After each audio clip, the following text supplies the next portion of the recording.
오늘도 가야산 해인사에는 2km가 넘는 행렬이 이어졌습니다. 어떤 이는 삼천배니 잠잘 때도 높지 않는다는 8년 장좌 불환이 하는 얘기에 이끌려, 또 어떤 이는 그저 단순한 호기심에 이끌려 이곳을 찾기도 합니다. 지금까지 이곳을 찾은 사람들은 모두 170만 명에 이르고 있습니다. 이것은 비단 불심 깊은 불교인들만의 관심은 아니었습니다.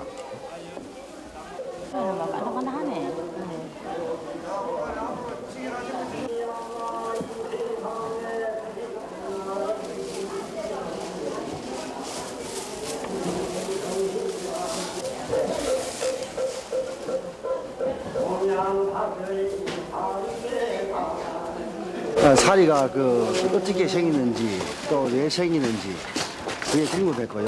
정말 사람 몸에 사리가 나오는지 그것 자체도 궁금했고요. 3,000배 이상 안 하면은 스님이 만나주질 않았는데 사리 본다 하는 건 우리 객에 좀 넘치는 것 같습니다. 성철 큰 스님은 한 번도 산문 밖을 나선 적이 없었습니다.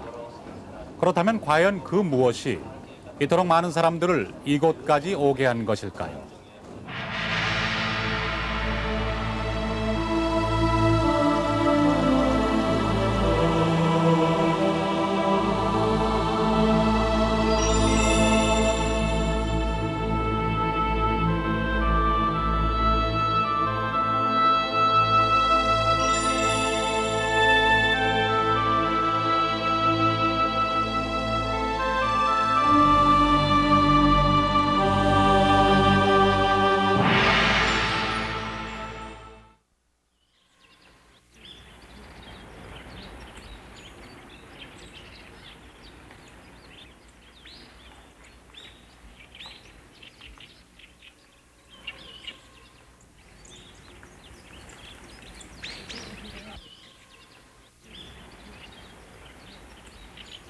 안녕하십니까, 고원정입니다.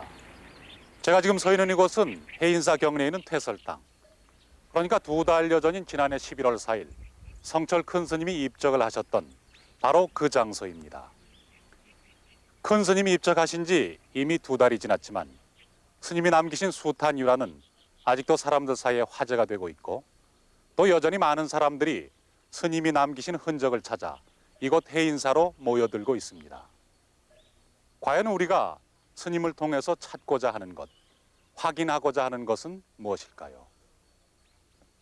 새해 들어 첫 번째로 문을 여는 다큐멘터리 극장. 오늘 다큐멘터리 극장에서는 성철 큰 스님에 대해 얘기를 해보려고 합니다. 그것은 단지 스님을 한 사람의 종교인으로서만 바라보고자 함은 아닙니다. 또 마치 신화처럼 얘기되고 있는 스님의 일화를 호기심으로 다시 한번 끄집어내보려는 것은 더욱 아닙니다.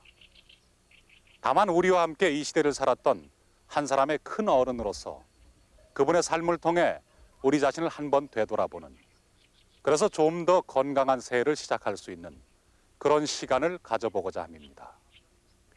입적과 함께 갑자기 큰 무게와 부피로 우리 곁에 다가선 성철 큰 스님은 과연 어떠한 분이었을까요? 그리고 그동안에는 어째서 세간에 잘 알려지지 않았던 것일까요? 먼저 그 의문점에서부터 출발해 보도록 하겠습니다.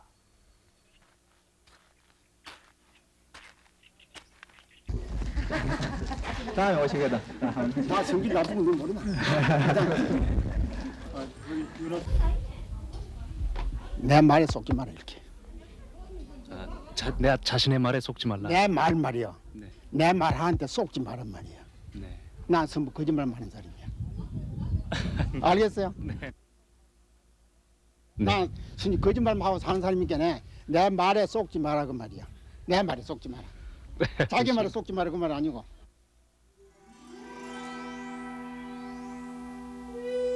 성철 스님에 관한 신화는 흔히 산속에서 참선 수행에만 전념할 뿐 사람을 잘 만나주지 않았다는 얘기에서부터 시작됩니다.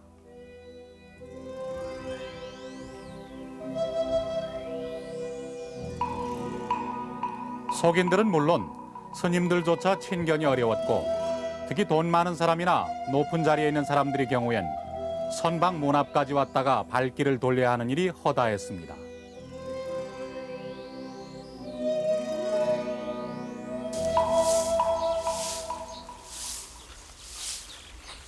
와 이리 부산이고. 총독부 국장께서 오신답니다. 어허, 이 수도를 한다 하는 사람들이 어찌 차별심을 버리지 못하는가.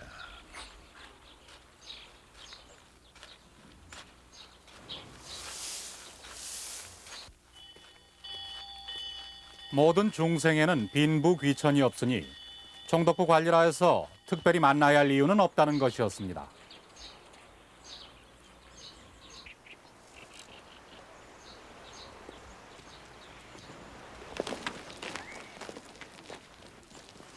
송철 스님은 어찌 안 보이시오? 백년함에 계십니다. 백년아? 각각 오르시겠습니까? 일국의 대통령 역시 수도승에겐 평범한 중생이었습니다. 대통령이 해인사에 들러 경례를 한 바퀴 돌 때까지 백년함의 성철 스님은 끝내 모습을 보이지 않았습니다.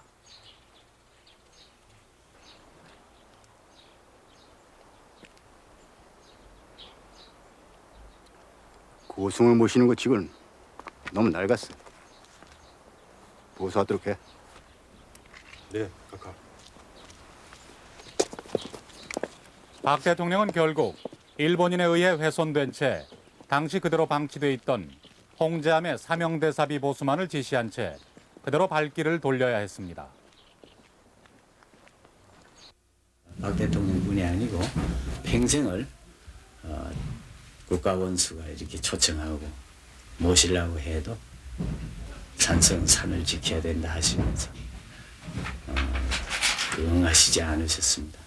그래서 당시에는 일부 그 밑에 사람들은 자기들이 이제 그 국가원수에 대한 예의가 아니라고 불평을 틀어놓는 이런 경우도 있었지만은 스님께서는 나가서 그렇게 정치하는 사람들과 만나는 것보다는 산을 지키는 것이 훨씬 더 큰 포교고 또 나라에도 도움이 된다는 이런 이제 생각, 이런 말씀을 하시면서 끝까지 거절하시고 평생을 지내셨어요. 대통령이란 3천만 부처, 즉 3천만 국민만 잘 모시면 되는 것이지 굳이 애써 만날 필요가 뭐 있겠냐는 것이 훗날 성철 스님의 말씀이었습니다. 산승은 오직 산속에 머물 뿐이라는 한마디였습니다.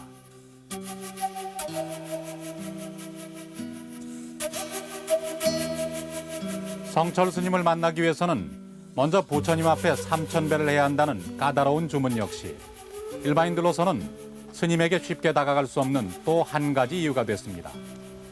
큰 스님을 만나고 싶어 했던 수많은 신도들, 장관, 재벌들이 이 3,000배의 절벽에 막혀 돌아서곤 했습니다.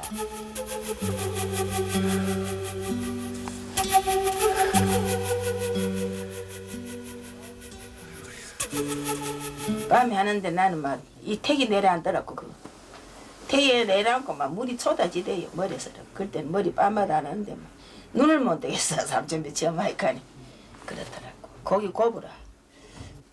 처음에 이제 초보자는 참 어렵거든. 그래 7시간 8시간 걸려야 되고 어세주로 하는 사람은 뭐 5시간 4시간 반 그래 하면 3,000배 할 수 있고. 부처님 앞 3,000배라는 이 독특하고 까다로운 주문의 시작은 30여 년 전으로 거슬러 올라갑니다.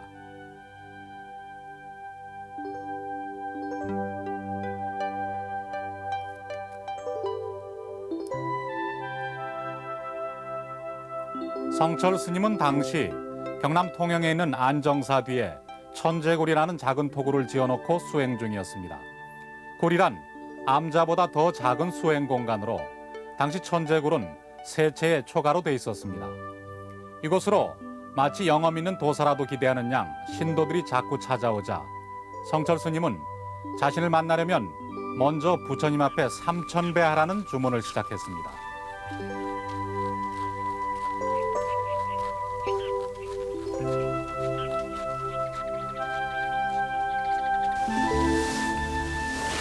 절이란 곳이 무조건 스님 만나 복 받아가는 곳이 아니니 먼저 헛된 욕심을 버리고 자신을 낮추는 법부터 배우라는 것이었습니다.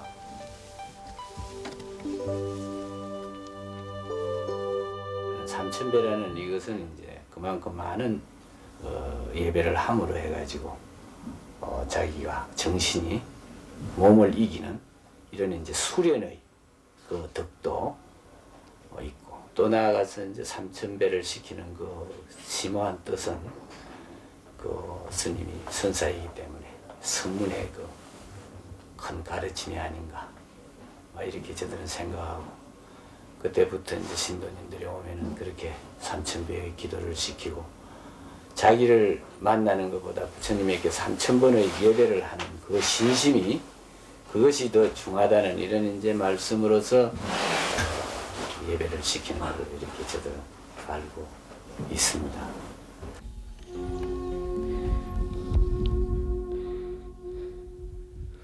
산사에 묻힌 채 속인들을 잘 만나주지 않았고, 만나기 위해서는 3000배의 관문을 거쳐야 했던 성철 스님.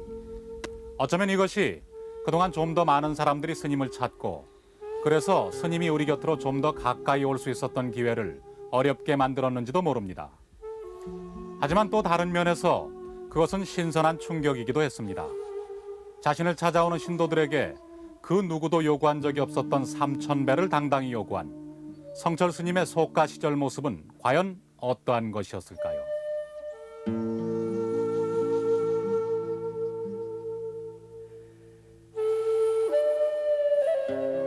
남강의 지류인 경호강이 마을을 감싸 안고 흐르는 경상남도 산청군 단성면 묵곡리. 비교적 넉넉한 집안의 7남매 중 마지로 태어난 성철 스님의 속가 이름은 이영주였습니다.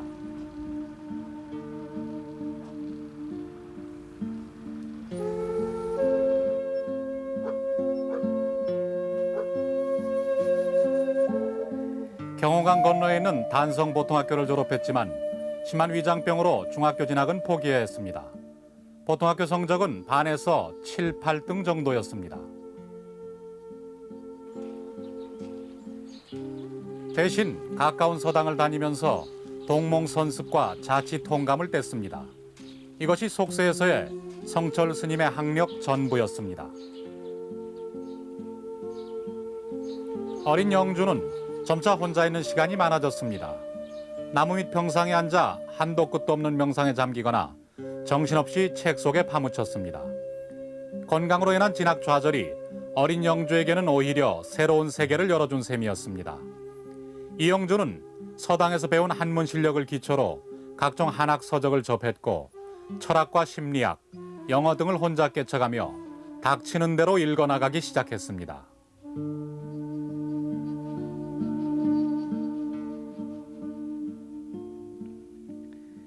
출가하기 전에 영어 실력도 상당히 있었어. 영어 책도 많이 사다 보고 그러고 있었는데, 그러고 나서 이제 그것도 공부하는 그런 게 별 재미가 없던가. 참 나이 그 당시에는 25 이렇게 됐던가. 그거는 나이 연세이 얼마 되는 모르겠고, 참 깨문에 그 밤남 밑에다 무슨 시가 돌로 큰 돌로 아니면 그저 자대질 만한 돌로 갖다 놓고, 그래, 장 앉아가 있는 기라. 들에 나오면. 그래, 그 당시 사람들은 그거 뭐 참선이 뭐인고 무엇이 뭐인고 그런 거 아무도 모를 때거든. 모를 때인데 이제 동네 사람들이 저런이 저 양반이 그때는 뭐 소시 저런 게 저런이도 아니고 저 사람이 구든지 뭐 저런이 구든지 밤 지키려고 저 앉아가 있는 것 같다. 그걸 사지. 그걸 사지. 그러고 나서 좀 있더니 뭐 절로 가시겠지.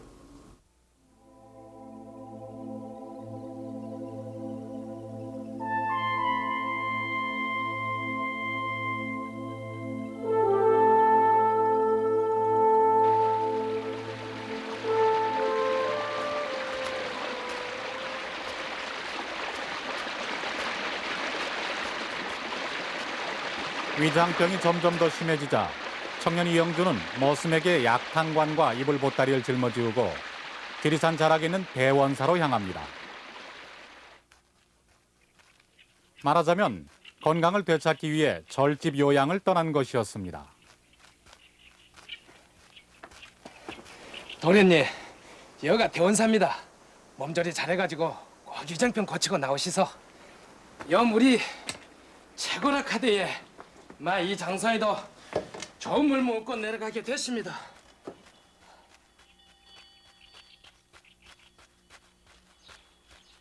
먼 길을 오시느라 수고가 많으셨습니다. 처사님께서 묵으실 곳은 저쪽이옵니다. 자, 가시지요.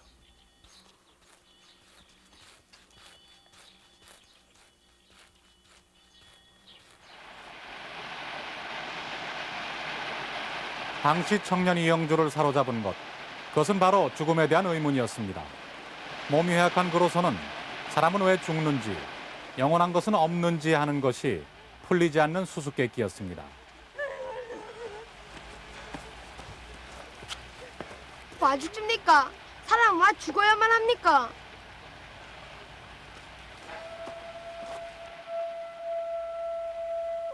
천하 없는 영호걸도 결국은 죽어가 한 줌 티끌로 사라지니 인생이란 이렇듯 영원한 비극으로 끝나고 마는 게인가.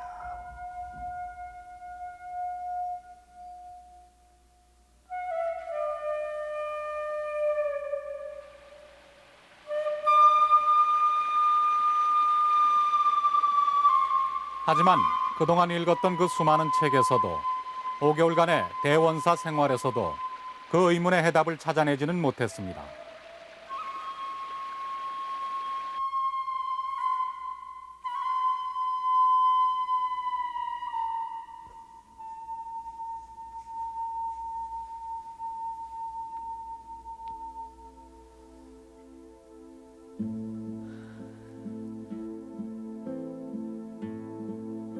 대원사 생활이 끝나갈 무렵 이영주는 대원사의 본사인 해인사 주지로부터 본격적인 마음 공부를 위해서는 해인사로 오라는 권유를 받습니다. 내가 22살이고 신님이 21살 때인데 대원사서 우연히 내가 신생에 걸려서 한약을 지어가지고 절에서 다리 먹으러 가니까 그 신님이 그때는 신님 아니지 일반 사람인데 대원사 일 때도 저녁밥 먹고 나면 저녁밥을 다시 먹으니까 여름에는 뭐 몇 시간 안 있습니까? 거기에 있는 대체생들하고 맨날 싸워요. 너가 죽노릇까지 해가 되나 말이에요. 그 뒤에 내가 다른 데 소문 들으니까 거기에서 내려오고 나서 한 2, 3년 있다가 공부를 한다 하니까 최범술이라고 하는 분이 해인사 주지로 있었어요. 그분이 와보고 저건 뭐 하는 사람고 공부한다고 저기 있다고. 그 여러 해 한번 데리고 앉아서 문답을 해보더니 이것은 공부 안 되는 게 해인사로 가자. 왜 해인사로 데리고 와? 네 혹시 석가모니 문중에 들어가려는 거 아니가? 위장병 고친다는 핑계로. 오늘의 불도라는 것이 제 길을 찾지 못하고 있으니 참다운 불도라 할 수 없는 기라.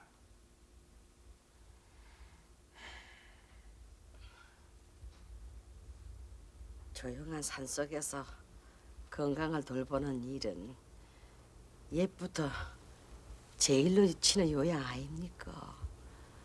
마 허락하이소.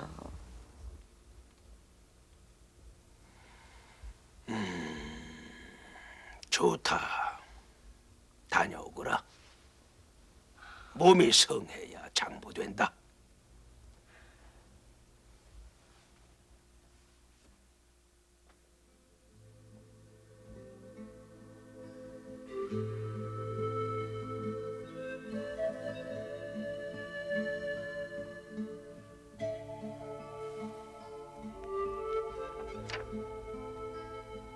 위장병은 많이 좋아졌는겨. 절간 약수물이 좋긴 좋은가 봅니다.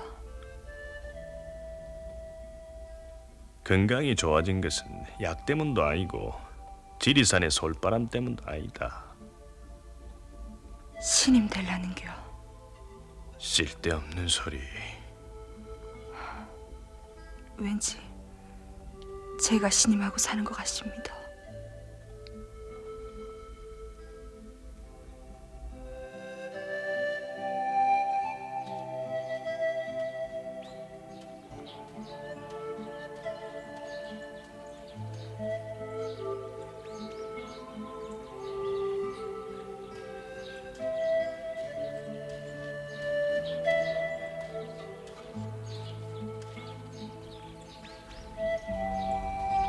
그래, 한번 가보리라.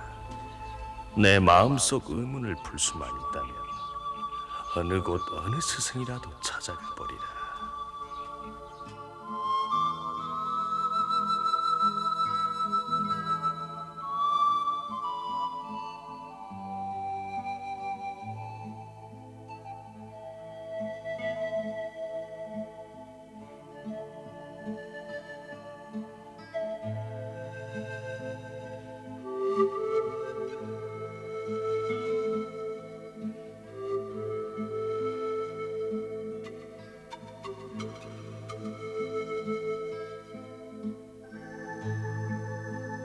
당시 해인사에는 하동산 스님과 배경성 스님, 두 준봉이 버티고 있었습니다. 대부분의 사찰이 일본의 관권을 얻은 주지승들의 사유물로 전락한 현실에서 해인선원은 마땅히 갈 곳이 없었던 이 땅의 선승들이 수행 장소로 찾아들 수 있는 몇 안 되는 도량 중의 한 곳이었습니다.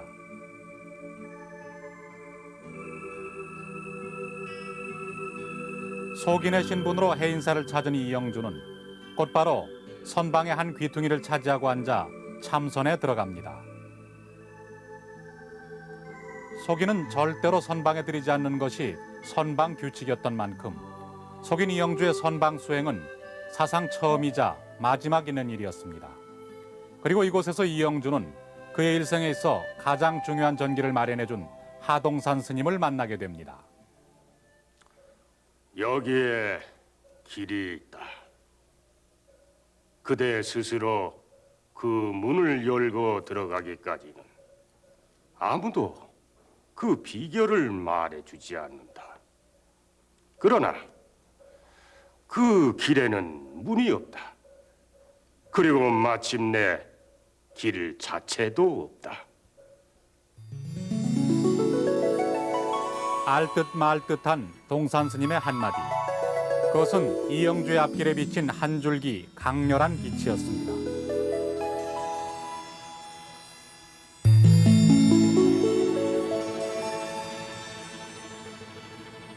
속인 이영주를 맨 처음 사로잡았던 것은 사람은 왜 죽는가, 영원한 것은 없는가 하는 삶의 근본 문제였습니다. 그것은 책으로도 절집 요양으로도 풀 수 없었던 최대의 의문이었습니다. 하지만 해인사로 오면서 이영주는 어쩌면 그 의문을 풀 수 있을지도 모를 새로운 세계와 만나게 됩니다. 그것은 바로 깨달음의 세계였습니다. 그것은 속인 이영주에게 있어서 캄캄한 밤중에 만난 희미한 길과도 같은 것이었습니다. 이 같은 인연은 속인 이영주의 일생에 커다란 획을 그어놓게 됩니다.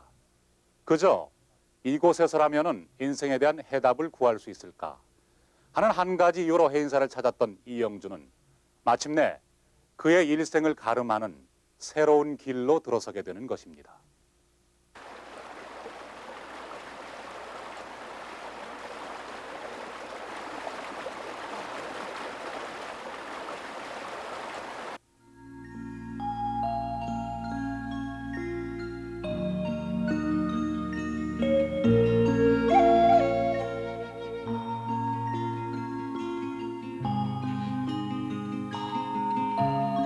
동산 스님을 만나 새로운 빛을 얻은 속인 이영주가 참선 공부에 들어간 지 3개월 후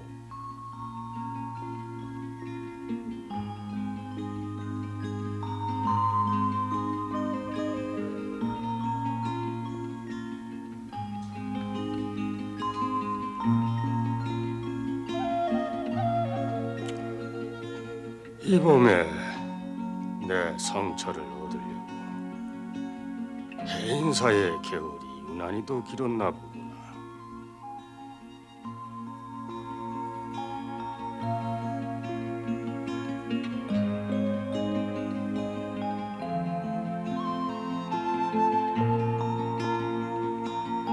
(1936년) 나이 25의 이영주는 마침내 동산 스님을 은사로 계를 받고 불가에 입문하게 됩니다.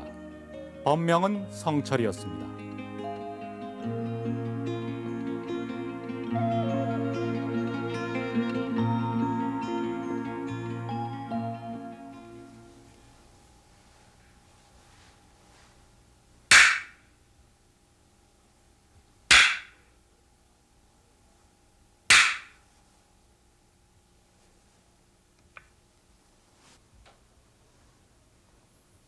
정식으로 불제자가 된 성철은 이때부터 본격적인 참선 공부에 들어갑니다.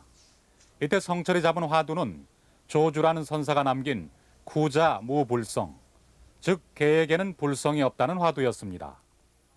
부처께서는 이 세상 모든 만물에 불성이 있다 했거늘 조주 선사는 어찌해서 개한테만은 불성이 없다 했을까? 이것이 과연 무슨 뜻일까? 무슨 뜻일까? 오로지 이 질문 하나만 가지고 참선에 드는 것입니다. 화두란 참선에 주어지는 과제라고 할 수 있습니다. 스승으로부터 직접 받거나 옛날 선사들이 남긴 1700가지 화두 중에 하나를 선택해서 이것이 무슨 뜻인가? 오로지 그것만을 간절히 붙들고 참고하는 것입니다. 오나 가나, 앉으나 서나 화두를 놓치지 않는 동정일회의 경지를 지나서 꿈속에서나 완전히 잠들어서까지 화두를 놓치지 않는 오매일회의 경지를 지나 더 이상 나아갈 수 없는 곳에 이르렀을 때 문득 그 순간을 벗어나면 바로 깨달음의 경지에 이르게 된다는 것입니다. 그리고 바로 그때 화두에 대한 의문도 자연히 풀리게 되는 것입니다.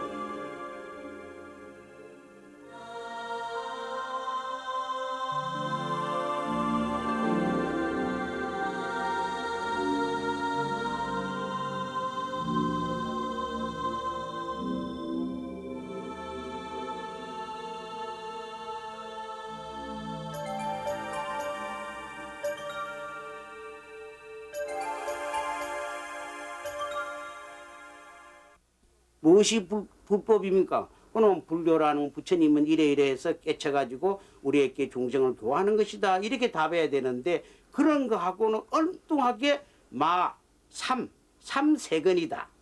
또 어떤 분은 차 한 잔 들고 가게 이러거든요. 차 한 잔 들고 가게.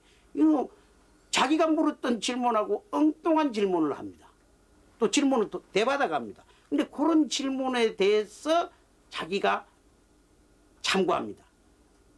고양이가 쥐를 잡으려면은 쥐구멍에 숨도 쉬지도 않고 고양이 눈을 팍 부라리고 있어야지 1초도 깜빡할 사이에 쥐가 싹 달아나 봅니다.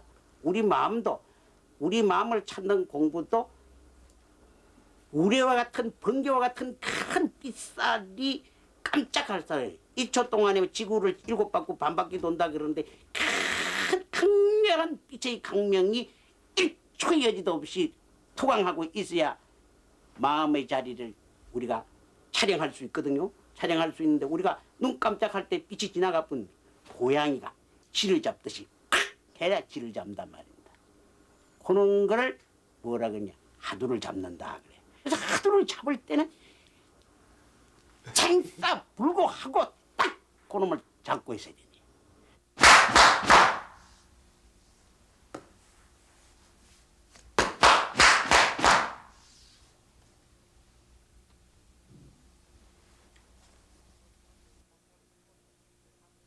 성철 스님은 참선과 교리 공부를 동시에 수행하기 시작합니다. 보통 참선을 할 때는 문자가 방해된다 해서 불경 보는 것조차 금하기도 하지만 수많은 경전과 선설을 넘나들면서도 화두를 놓치지 않았던 성철 스님은 후에 선승이면서도 교리에 밝은 조금 흔치 않은 선사로 평가됩니다.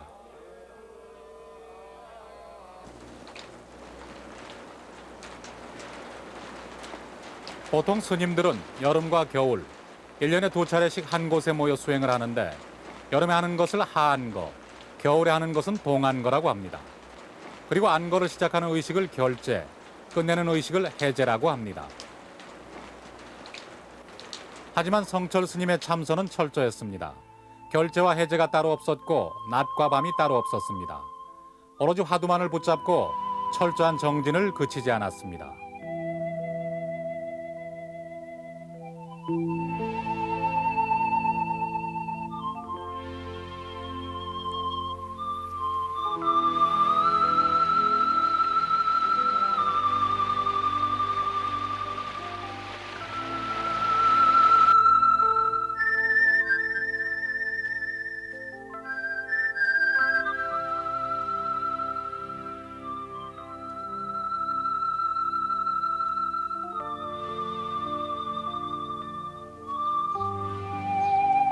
해인사에서 수계득도하던 바로 그해 범어사에서의 한거를 시작으로 해서 성철 스님은 범어사, 통도사, 은혜사, 금강산 마하연 등을 오가면서 참선 수행을 계속합니다. 누더기 하나 걸치고 구름처럼 물처럼 곳곳에 있는 선원을 찾아 돌아다니며 수행을 하는 이른바 운수납자의 길이었습니다.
이렇듯 곳곳에 선원을 돌아다니며 수행을 하는 운수납자로서의 생활을 통해서 성철 스님은 평생을 함께할 도반들, 그러니까 함께 불도를 닦는 벗들을 만나게 됩니다. 후에 한국의 현대 불교계를 이끌었던 거목, 향곡, 자운, 청담 스님 등이었습니다.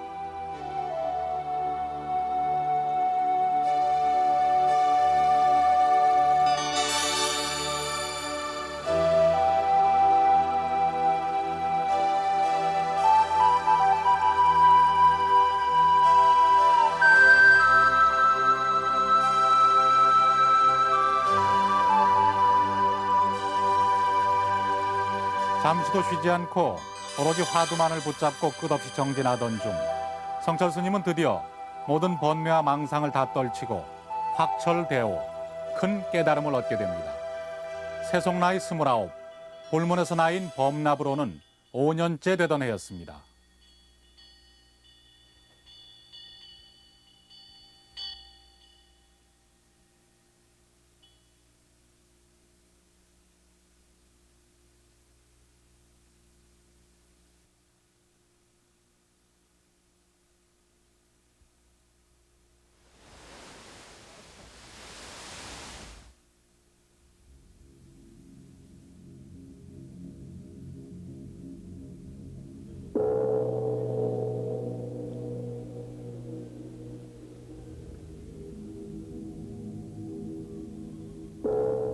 어릴 때는 생과 사이지만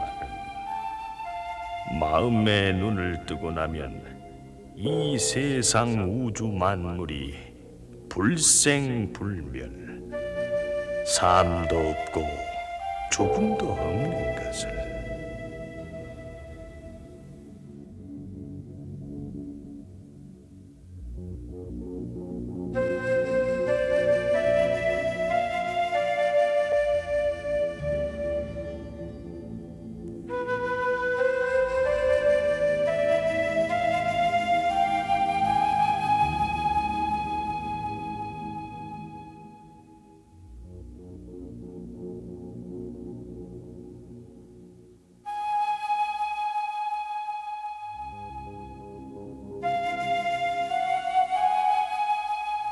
근데 제일 이제 근본은 무엇이냐면 내명천 안팎이 환하게 박다 이것인데, 그건 육조심이 내명천을 자세히 말씀하시는데, 누구든지 공부를 해가지고 견성을 하려면 내명천 돼야 견성이지 내명천 안 되면 견성 아니다.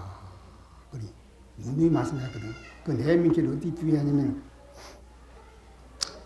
하늘에 해가 이제 중천이 이제 높이 떠가 있는데 구름이 꽉 찌가 있고 가르치거든.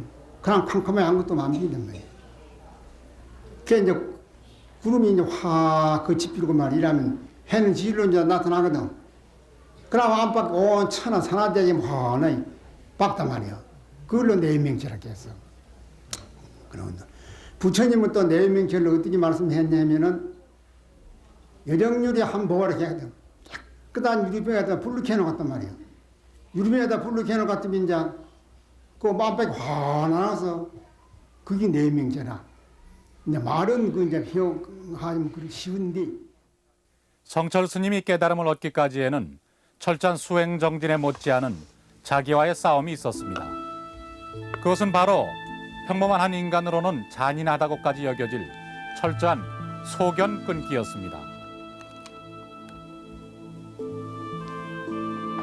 아들이 스님 되었다는 소리를 듣고 성철 스님의 어머니는 스님이 수계에 득도하던 바로 그 해에 2차례 아들을 찾아간 일이 있습니다. 하지만 2차례 모두 아직은 때가 아니라는 말뿐 성철 스님은 선방만 굳게 지킬 뿐이었습니다. 이번은 며느리와 스님이 출가한 사이에 낳은 스님의 딸 수경이와 함께였습니다. 이번만은 그냥 돌아서지 않을 작정이었습니다.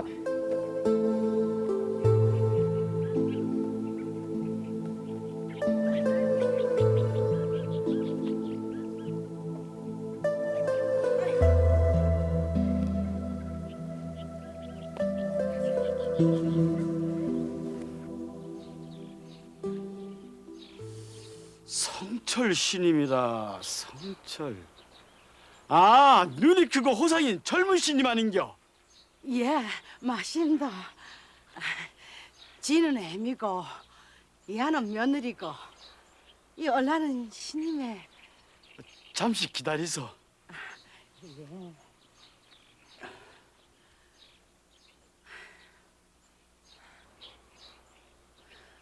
스님, 만나 보이소. 나가서 만나 보이소.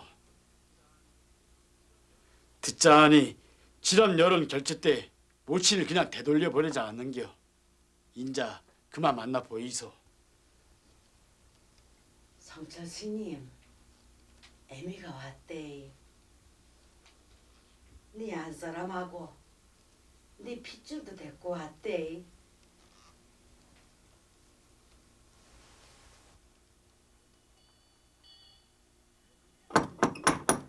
얼굴이락도 한번 보자고 안 왔나?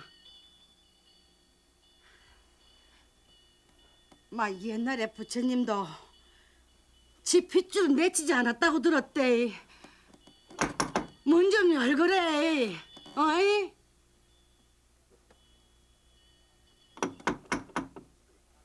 성철 스님이 자신이 출가한 후에 낳은 딸이 있다는 것을 안 것은 이때가 처음이었다고 합니다.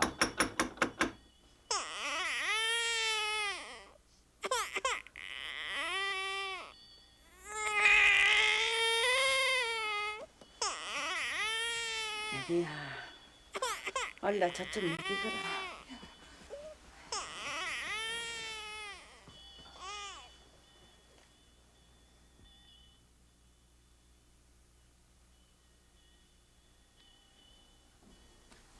아이고 마, 참, 무정타.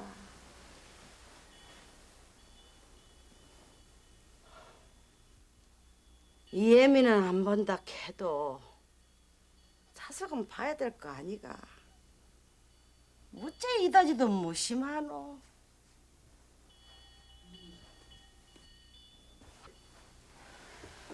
어머니, 가입시다. 성철 스님이 다른 스님하고 다르다 하는 걸 보니 마음이 기쁩니다. 하모, 맞다. 그 공부가 애미 자식보다도 더 중요하다면 그만 돌아가자. 이날 강보에 쌓였던 수경이는 훗날 아버지를 따라 불가에 입문했고 수경의 어머니 역시 딸을 따라 불가에 입문하는 인연을 맺게 됩니다.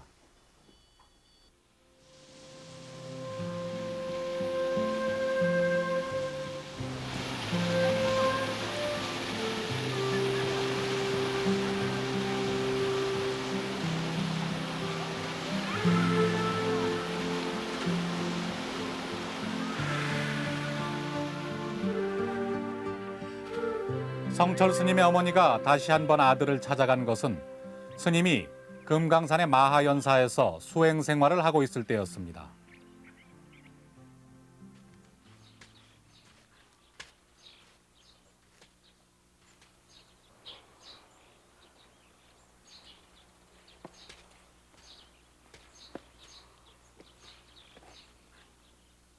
모친께서 찾아오셨네.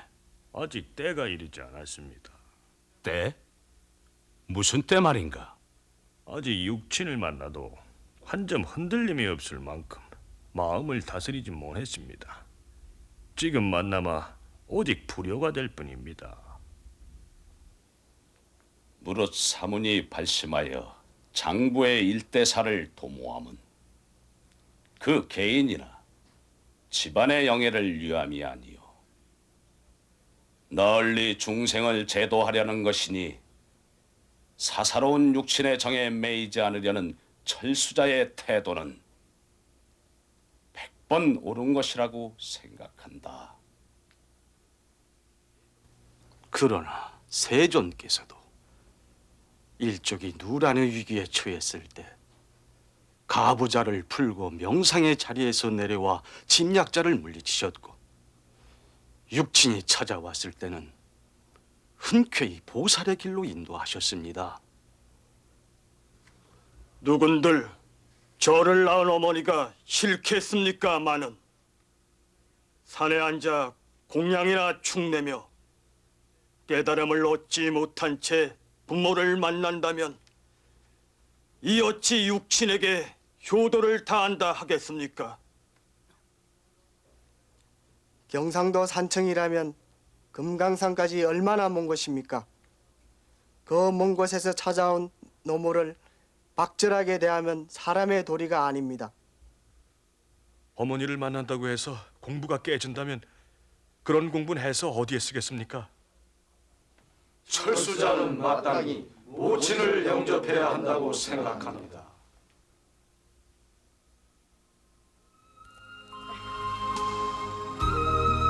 대중공사에서 내려진 결론에 따라 성철 스님은 어머니를 모시고 금강산 구경에 나섭니다. 그동안 몇 번이나 헛걸음을 해야 했던 어머니를 기쁘게 해드리기 위해서였습니다.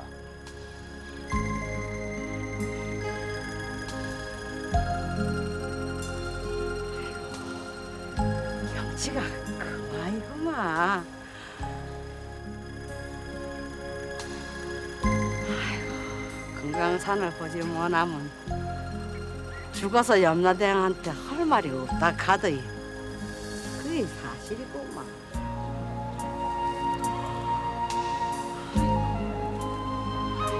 이후 파계사 성전함에 이르기까지 스님의 철저한 소견 끊기는 변함이 없었습니다. 제가 군대 생활을 할 때 그 팔공산 거기에 성계남이라는 절이 있었는데 그 절에 제가 인사도 드릴 겸 한번 찾아간 적이 있었습니다. 그런데 뭐 철조망을 쳐놓고 정진을 하실 그때였는데 그래 들어가니까 뭐 저는 뭐하러 왔냐 그러면서 뭐 호통을 치는 머리에 뭐 땅바닥에 삼배 뭐 올리고 철조망을 뛰넘어 도로도는 예가 있습니다. 그만큼 그 자기가 정진수도하신 데 대해서는 철두철미한 뭐 그런 분이었다고 생각합니다. 그 이후로 한 번도 못 만났습니까? 그 이후로는 왜 그저 갔지요. 그 해제할 때, 네. 해제할 때 그 여가 있으면은 그 가서 그때 해제한다 그러면 우리 가족을 만나는 게 아니고요. 불교의 신자 입장으로서 가서 삼천배를 하고 비우고 또 같이 법문을 듣고 이렇지 뭐 가족이라는 이러한 관념을 가지고 대해주는 일은 조금도 없었습니다.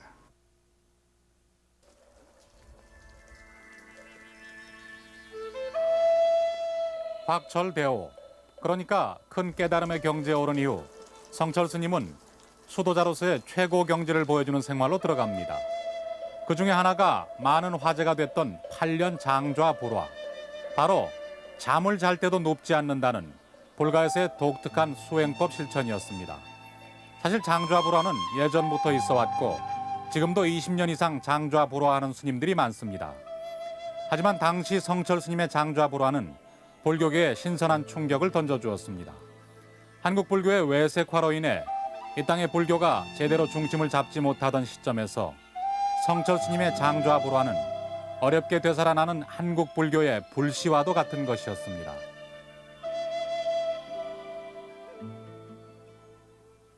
나도 젊을 때는 장좌불화 한다고 숨게나 내죠. 저도 뭐 여러 해를 어떤지 잠 안 잔다고 버텨보기도 했지만은 뭐 하다 보면 그냥 싫어져 가지고 자기도 하고 그냥 지대에서 그냥 한숨씩 자기도 하고 앉아가지고 그냥 이렇게 굽을 쉬고 앉아가지고 자고 형편은 없거든. 오래 하다가 보니까 그것도 관습이 돼버려요. 앉아 자는 것도. 그래서 아이고 이거 이익이 없겠다. 차라리 그냥 좀 한심 편안하게 자고 하는 게 낫겠다. 또 몇 해 하다가 그만둬버리고들 하지만은 이 노장님은 좀 특수 체질, 특수 성격, 좀 남다른 것이 있다고 말씀드릴 수 있겠습니다. 내가 세상 만사 다 버리고 출가해서 생사대사를 해결하고자 하는 사람이 먹을 거 다 먹고 잠잘 거 다 자고 언제 공부하느냐. 이래서 참 그야말로 먹고 싶은 것도 먹지 않고 자고 싶은 것도 자지 않고 하고 싶은 거 하지 않고 갖고 싶은 것도 갖지 않고 그 용맹정진이라고 그러죠. 용맹스러운 마음으로 정진한 그 용맹정진의 그 기본이 그 가운데 이제 장작을 하라는 게 그렇게 있지요. 대승사에서 보여준 수도자로서의 정진은 이후 파괴사 성전암으로 이어집니다. 생사의 절망을 체험해보지 않은 채 세속과 만난다는 것은 수도자가 자기를 버리는 것이다 해서 주변에 철조망까지 둘러치고 10년을 침묵으로 보낸 10년 무건정진이었습니다. 하지만 그것은 이 땅의 불교가 하루빨리 제자리를 잡아야 한다는 가장 큰 외침이었습니다. 결제도 해제도 없이 계속된 끊임없는 수행정진과 8년간 장좌 불화, 10년 무건정진이라는 당시로서는 좀 독특했던 수행법. 그것은 선불교의 최고승을 보여주는 하나의 표현이자 불법을 바로 세우기 위한 당시 불교계에 대한 일종의 경종이었습니다. 승려가 불법을 바로 세운다는 것, 이것은 어찌 보면 너무도 당연한 일입니다. 하지만 조선조 500년과 일제 36년을 거쳐오면서 일그러질 대로 일그러진 이 땅의 불교 현실은 그 당연한 일들이 제대로 지켜지지 않고 있었습니다. 한국 불교의 제 모습을 찾는 일이 무엇보다 중요한 시기였습니다. 특히 해방 이후 이 땅에 만연돼 있던 외색 불교의 척결은 성철 스님을 비롯해서 몇몇 뜻있는 젊은 스님들이 해야 할 가장 시급한 일로 꼽혔습니다. 이러한 움직임에 불을 당긴 것이 바로 봉암사 결사였습니다. 그리고 이렇게 당겨진 불교 정화의 불은 성철 스님의 일생을 통해서 계속 타오르게 됩니다.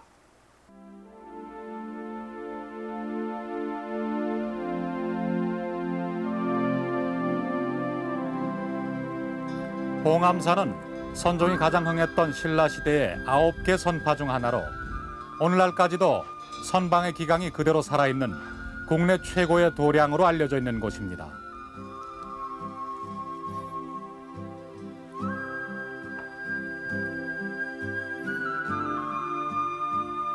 이곳에 불법을 바로 세우자, 부처님 법대로 살자는 목소리를 키우며 성철 스님을 중심으로 한 젊은 스님들이 모여든 것이 1947년, 그러니까 해방이 된 지 2년 뒤의 일입니다.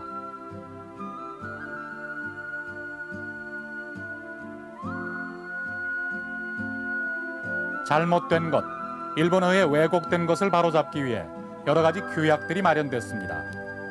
불공의 의미도 다시 정리했습니다. 절이란 불공을 하러 오는 곳이 아니라 불공을 가르쳐주는 곳이니 스님이 목탁치고 돈 받아먹는 일은 않겠다는 것이었습니다.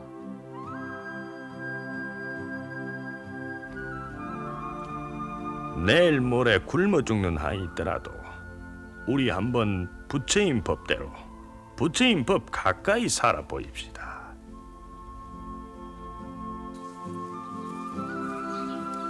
선종 최초의 법규인 백장 스님의 청규에 따라 1일 부작, 1일 불식, 하루 일 안 하면 하루 밥 먹지 않는다는 규약도 그대로 실천했습니다. 나무하는 일, 밥 짓는 일, 빨래하고 반 매는 일 모두가 스님들의 몫이었습니다. 당시 불교계로서는 일대 개혁이라고밖에 표현할 수 없는 이 결사에 참여한 스님들은 성철 스님을 비롯해서 청담, 자운, 월산, 해암, 법전 스님 등이었습니다. 목발이라 하는 걸 다 깨버렸어요.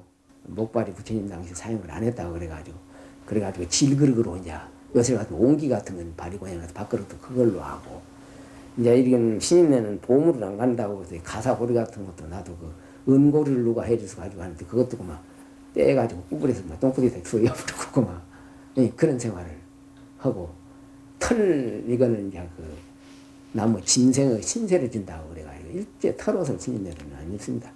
예. 이제 그런 것을 거기서 이제 이분들도 처음에 평범하게 살다가 거기서 이제 불교에 말하자면 이때 혁신이죠 이게. 혁신이 불교의 혁신이라는 것은 원상복귀를 의미하는 거예요. 결국은 부처님 당시의 법대로 돌아가자는 거지 무슨 법을 창조해가지고 원치는 게 아니고 원법대로 돌아가자는 거예요. 불교의 혁신이라는 것은 근본이. 이에 따라 송광사에 보관돼 있던 보조국사의 가사를 그대로 재현해서 괴색 가사를 만들어 입었습니다. 부처님 법대로 살기, 외색을 없애고 한국 불교 되찾기, 바야흐로 한국 불교의 중흥 역사가 새롭게 불붙는 순간이었습니다.